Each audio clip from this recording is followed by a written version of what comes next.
আব্বা তোমার যদি বেশি খারাপ থাকে তোমাকে হাসপাতালে নিয়ে যাই। আরে বাজান, না না, আমাকে আর হাসপাতালে নাই কামবো না, আমার সময় শেষ, আমি আর বাঁচবো না। আর শোন, আমি তো মরেই যাবো, মরে যাওয়ার আগে তোকে আর কয়েকটা কথা কয়া যায়। তোরা তিনটো ভাই মিলামিশা থাকিস, কোনো নিজেদের মধ্যে বিবাদ টিবাদ করিস না। গেদা শাহিন, শোন, ওই যে উল্লাপাড়ার স্টেশন রোড ওই সাইড টুকা তুই নিস। আচ্ছা আব্বা। আর গাদা সিংকু তুই শোন, ওই যে সিরাজগঞ্জ চায়নাবাদ ওই সাইটে অনেক লোকজন, লোকের লোক আরো নয়, ওখানে ব্যবসাও ভালো হয়, ওই সাইডটুকটা তুই নিস বাজান। ঠিক আছে আব্বা। বাজান সোহাগ, তুই তো সবচেয়ে ছোট, ওই যে হাটিকুমরুল একটা নতুন ইন্টারচেঞ্জ হতেছে, অনেক কাস্টমারের খুব চাপ, ওই সাইডটুকু তুই নিস বাজান। ঠিক আছে আব্বা। আরে আব্বা তুমি এনে কোনো টেনশন করো না, তুমি শান্তালে মরো তো।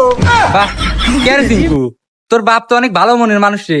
মরার আগে তিন বেটাক সমান তালের জায়গা তুমি